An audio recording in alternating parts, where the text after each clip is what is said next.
नमस्कार बच्चों और वेलकम टू वीपीडी क्लासेस। मैं आपका विजय सर फिर से आपका बहुत बहुत स्वागत करता हूं। दोस्तों, वीडियो शुरू करने से पहले मैं बताना चाहूंगा कि वीपीडी क्लासेस चैनल पे आपको हर तरीके के स्टडी कोर्सेज मिल जाएंगे, हर तरीके की वीडियोस मिल जाएंगी जो कि सीबीएसई एनसीईआरटी की सारे क्लासेस को कवर करता है। प्लस जितने भी कॉम्पिटिटिव एग्जाम्स हैं, ठीक है, लगभग जितने भी कॉम्पिटिटिव एग्जाम्स हैं उन सबको हम लोग कवर करते हैं। उनसे रिलेटेड कोर्सेज, उनसे रिलेटेड रिजल्ट्स और उनसे रिलेटेड जो भी क्वेरीज होती है उसको भी हम सब इस चैनल में कवर करते हैं। तो चलिए शुरू करते हैं। आज का चैप्टर है जो कि क्लास 11 का है, उसका शीर्षक है सेट्स। ठीक है, सेट्स एंड देयर प्रॉपर्टीज। तो चलिए शुरू करते हैं। तो बच्चों, ये सेट्स जो क्लास 11 की है उसका पार्ट सेकंड है। ठीक है, पार्ट फर्स्ट में हमने कवर किया था डेफिनेशन, उसके फॉर्म्स और सिंबोलॉजी। सेकंड पार्ट में हम कवर करेंगे सेट्स के टाइप, कितने प्रकार के सेट्स होते हैं, उनके इंटरवल्स, किस किस टाइप के इंटरवल्स होते हैं सेट्स में, जैसे क्लोज इंटरवल हो गया, ओपन इंटरवल हो गया, वन साइडेड ओपन इंटरवल हो गया, वन साइडेड क्लोज इंटरवल हो गया। ये इंटरवल्स हम इसमें डिस्कस करेंगे। प्लस पावर ऑफ सेट्स देखेंगे, ठीक है, कि सेट्स की पावर क्या होती है। तो चलिए शुरू करते हैं। सबसे पहले टाइप्स ऑफ सेट्स। तो जो टाइप्स में है, फर्स्ट है एम्प्टी सेट या नल सेट, सेकंड है फाइनाइट या इनफाइनाइट सेट्स, फिर इक्वल सेट, यूनिवर्सल सेट और सबसेट्स। तो सबको बारी बारी हम लोग पढ़ेंगे। ठीक है, फर्स्ट आता है empty set. Empty set means ऐसा सेट जिसमें कि कोई एलिमेंट नहीं होता, या फिर इसको नल सेट भी बोलते हैं। नल मतलब क्या होता है, सिंबल ये, इसका मतलब होता है कोई भी एलिमेंट नहीं, जीरो एलिमेंट। ठीक है, इसको सिंबोलॉजी कैसे देते हैं हम, ये एक ऐसा सेट है, एक ऐसा नल सेट है जिसके अंदर कोई वैल्यू नहीं है, सिर्फ नल वैल्यू है। ठीक है, ये रिप्रेजेंट करता है किसको, एम्प्टी सेट को या नल सेट को। ठीक है, सेकंड आया finite set. Finite set means ऐसा सेट जिसके एलिमेंट्स फाइनाइट लिमिट में होते हैं। ठीक है, जैसे कि a इक्वल टू 1 3 5 7। ठीक है, a इक्वल टू 1 3 5 7, या फिर x इक्वल टू ABCD। इस टाइप से भी कोई सा भी सेट आप एज्यूम कर सकते हैं जिसमें लिमिटेड नंबर ऑफ एलिमेंट्स होते हैं। ठीक है, उनको क्या कहते हैं, फाइनाइट सेट। और इनफाइनाइट क्या होते हैं, जिसमें इनफाइनाइट नंबर ऑफ एलिमेंट्स होते हैं, जैसे कि a equal to 1 2 3 4 comma dot dot dot dot dot dot dot का मतलब होता है इनफाइनाइट। ये कहां तक जा रहा है, इन्फिनिटी तक जा रहा है। इसको आप लास्ट में इन्फिनिटी भी लिख सकते हो चाहो तो। ठीक है, तो इन्फिनिटी तक जा रहा है मतलब ये इनफाइनाइट सेट है। ठीक है, इस टाइप से जो रिप्रेजेंट होते हैं वो इनफाइनाइट सेट कहलाते हैं। उसके बाद में है इक्वल सेट्स। अब इक्वल सेट्स देखिए, इंपॉर्टेंट है। इक्वल सेट्स मतलब a equal to a comma b and b equal to a comma b। यहां पर देखिए, a के जो एलिमेंट है वो भी a b है और b के एलिमेंट भी a b है। दैट मींस a जो है सेट वो b सेट के बराबर होगा।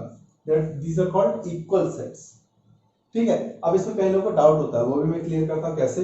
अगर a equal to a comma b है but b equal to b comma a है, यहाँ देखिए एलिमेंट शफल कर दिए हमने।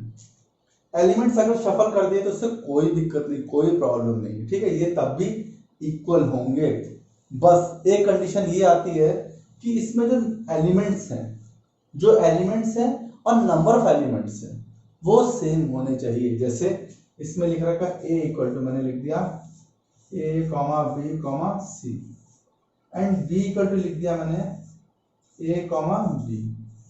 तो बताइए क्या a इक्वल टू b होगा, a इक्वल टू b नहीं होगा। क्यों नहीं होगा, क्योंकि इसमें c है, इसमें c नहीं है।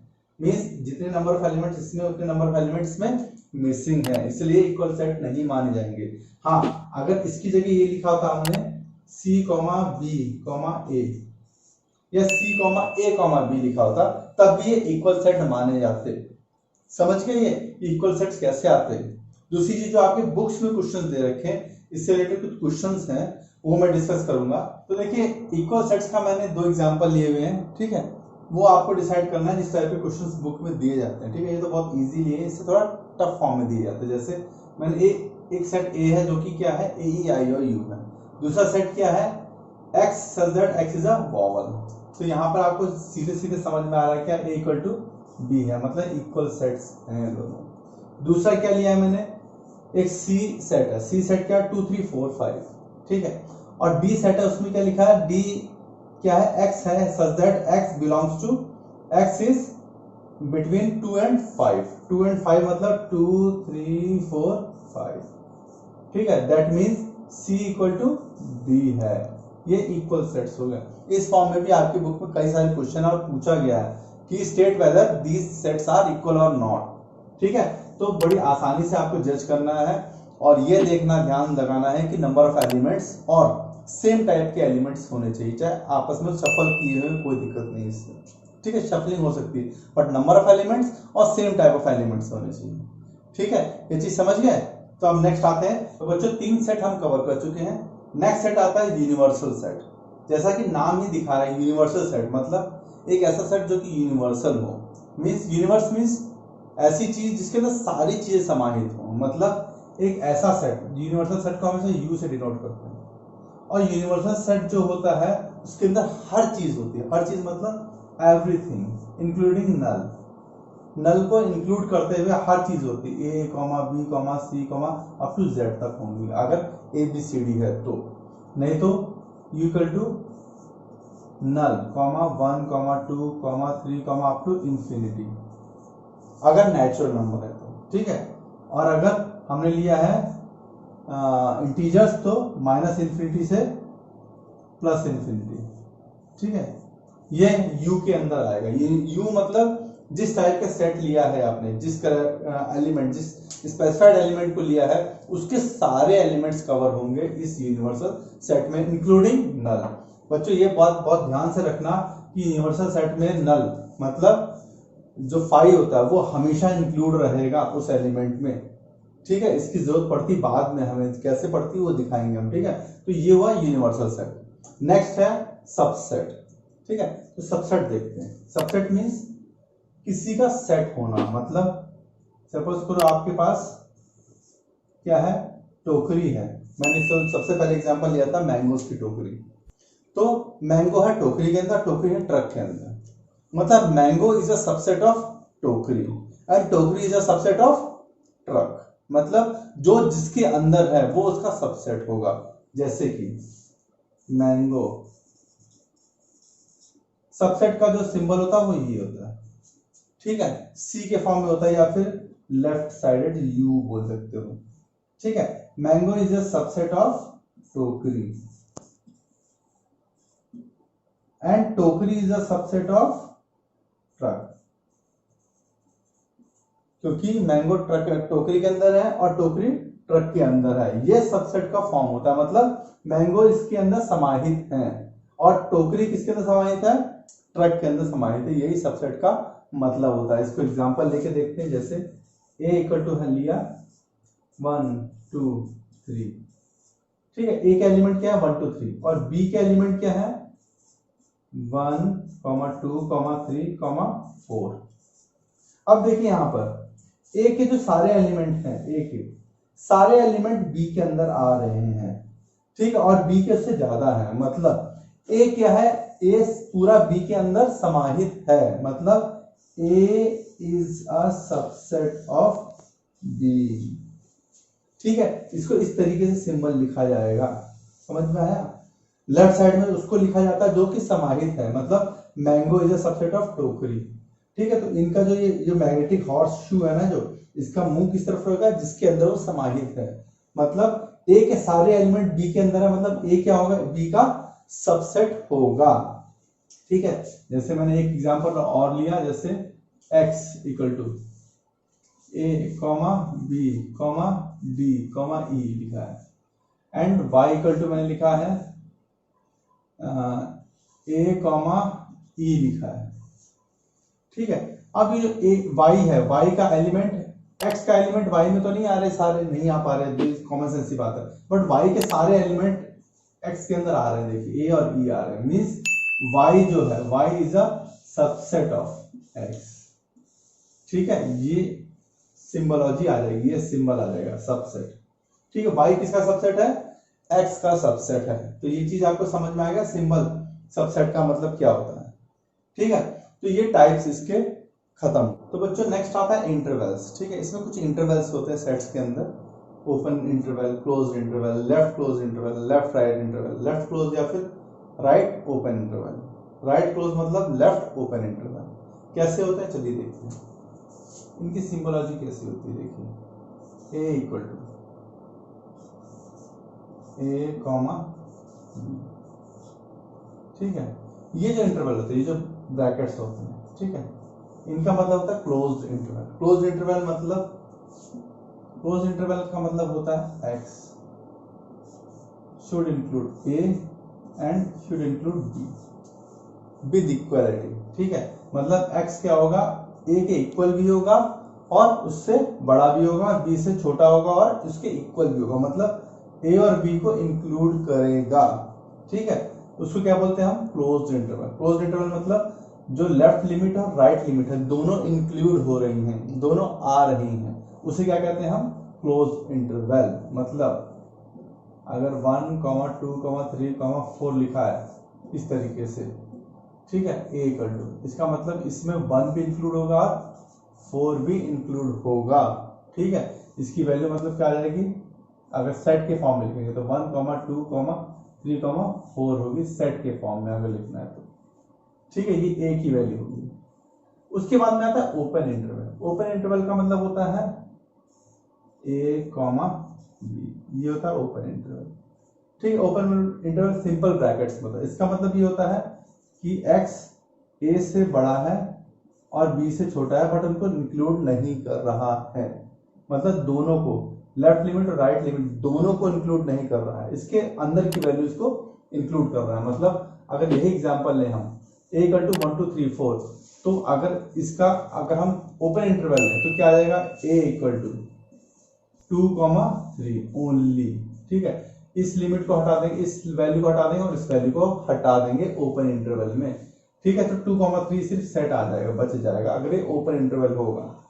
उसके बाद में नेक्स्ट आता है लेफ्ट क्लोज। लेफ्ट क्लोज मतलब लेफ्ट में क्लोज होगा जैसे कि नाम बताता है, और राइट में ओपन होगा, ठीक है। सेम राइट क्लोज का मतलब लेफ्ट में ओपन होगा और राइट में क्लोज्ड होगा, ठीक है। इसका मतलब क्या हुआ, अगर लेफ्ट में क्लोज्ड है तो लेफ्ट की वैल्यू को इंक्लूड करेगा और राइट की वैल्यू को नहीं करेगा, और राइट में क्या होगा कि राइट की वैल्यू को इंक्लूड करेगा और लेफ्ट की वैल्यू को नहीं करेगा, ठीक है। अब यहाँ पर लेफ्ट राइट की वैल्यू को इंक्लूड कर रहा है और यहाँ पर लेफ्ट की वैल्यू को इंक्लूड कर रहा है, ठीक है। ये किसका मतलब है, इन क्लोज्ड इंटरवल का। जहां क्लोजिंग लगी है मतलब उस लिमिट को उसने इंक्लूड करना ही करना है, और जहां ओपन इंटरवल है, जहां ब्रैकेट लगा है सिंपल, उसको इंक्लूड नहीं करना है। सपोज करो इसका अगर एग्जांपल लूं, एक सेट है, वैल्यूज है, एलिमेंट्स है 2, 3, 4, ठीक है। अगर ये इंटरवल हमें चूज करना है, ये इंटरवल का मतलब अगर इसका अगर हम ए सेट निकालेंगे तो सेट क्या आएगा, एग्जांपल ये वैल्यू ली जा रही है, मतलब 1 वैल्यू इंक्लूड हो, 1, 2, 3, अभी देखिए बी लास्ट वाली वैल्यू क्या इसमें इंक्लूड नहीं हो रही है, मतलब 3 तक ही आएगा और ये क्लोज हो जाएगा, ये सेट आ जाएगा ए की वैल्यू, ठीक है। अगर ये लेफ्ट क्लोज्ड है और राइट क्लोज्ड है तो 1 हट जाएगा, 2, 3, 4 ही सेट में रह जाएंगे। ये इंटरवल्स का फॉर्म होता है, मतलब होता है। तो कहीं भी आपको इस तरह का फॉर्म दिखे तो आपको उस हिसाब से वैल्यूज चूज करनी है, समझ गए। ये हो गए इसके इंटरवल्स, ठीक है। तो नेक्स्ट जो इसका टॉपिक है वो है पावर ऑफ सेट, मतलब किसी सेट की पावर क्या होती है। पावर मतलब होता है you have to include all the subsets of a set, ठीक है। मतलब किसी भी सेट की जितने भी सबसेट बन सकते हैं पॉसिबल सबसेट्स, वो आपको इंक्लूड करने हैं, इंक्लूडिंग नल सेट, ठीक है। मतलब मैंने एक सेट ले लिया 1, 2, 3, अब जो इसके सबसेट होंगे, कौन कौन से सबसेट होंगे, देखो फर्स्ट सबसेट बनेगा नल, ठीक है। सेकंड सबसेट क्या बनेगा, 1, दूसरा सबसेट क्या बनेगा, 2, तीसरा सबसेट क्या बनेगा, 3। एक तो ये 4 सबसेट हो गए। उसके बाद क्या कॉम्बिनेशन आ रही है, जैसे नल, 1, ठीक है, फिर नल, 2, ठीक है, फिर 3, 4, यहां 4 बन गए। फिर क्या बनेगा, नल, 1, 2, ठीक है, ऐसे फिर 4 बनेंगे, फिर नल कॉमा 1 कॉमा 2 कॉमा 3, 4 4 8 4 12 4 14 और 4 12 4 16 4 20, ठीक है, टोटल 20 कॉम्बिनेशन इसकी बन जाएंगी। वो सब इसकी क्या कहलाएंगी, पावर ऑफ सेट, मतलब पावर ऑफ ए। ये क्या आ जाएंगे, सारे आ जाएंगे इसमें। जब लिखोगे आप तो सबको एक साथ लिखोगे, जैसे नल, ठीक है, फिर छोटे छोटे ब्रैकेट्स में, फिर 1 लिखोगे, फिर 2 लिखोगे, फिर 3 लिखोगे, फिर नल कॉमा 1 लिखोगे, ये सेट हो गया, फिर नल कॉमा 2 लिखोगे, फिर नल कॉमा 3, ऐसे ऐसे से जितने भी सेट बन रहे हैं वो सारे सेट इसके साथ लिखते चले जाओगे। वो सारा क्या हो जाएगा, एक पावर ऑफ सेट बन जाएगा, ठीक है, जिसमें सारे एलिमेंट्स का क्या कॉम्बिनेशन होगा, ठीक है, वो कॉम्बिनेशन क्या कहलाएगा, पावर ऑफ सेट। समझ गए। नॉर्मली जो क्वेश्चन पूछा जाता है ये पूछा जाता है कि what is the power of given set. इसमें आपको क्या दे दिया, सेट बिल्डर फॉर्म में स्टेटमेंट दे दी जाएगी और आपको पावर ऑफ सेट निकालनी है, मतलब जितने भी उसके एलिमेंट्स हैं उनकी कॉम्बिनेशन निकालनी है। परमुटेशन कॉम्बिनेशन आपने पढ़ा होगा ना, वैसे ही इनकी कॉम्बिनेशन निकालनी है, ठीक है। तो 4 है, 4 4 टू द पावर 4, ठीक है, तो उतनी उनकी क्या कॉम्बिनेशन बन जाएगी। अगर रिपीटिशन नहीं हो रहा तो 20 बनेंगे कॉम्बिनेशन, ठीक है, अगर 4 है तो। समझ गए। तो ये कॉम्बिनेशन निकाल के एक साथ लिख देनी है आपको, ठीक है। तो ये जो पार्ट है सेकंड हमारा यही क्लोज होता है। पार्ट थर्ड में हम इसका नेक्स्ट जो पॉइंट्स हैं वो हम कवर करेंगे, और इसमें से भी कोई भी आपको डाउट हो तो प्लीज मुझे कमेंट सेक्शन में लिखें और इसको प्रैक्टिस करें, क्योंकि प्रैक्टिस जब तक नहीं करोगे नहीं समझ में आएगा। जितना प्रैक्टिस करोगे उतना अच्छा रहेगा। आज का सेशन में यही क्लोज करता हूँ बच्चों। कोई डाउट हो कमेंट्स में डालें और यार वीडियो जरूर लाइक करें, सब्सक्राइब करें। नेक्स्ट हम मिलेंगे पार्ट थर्ड में, तब तक के लिए have a nice day and good bye बच्चों।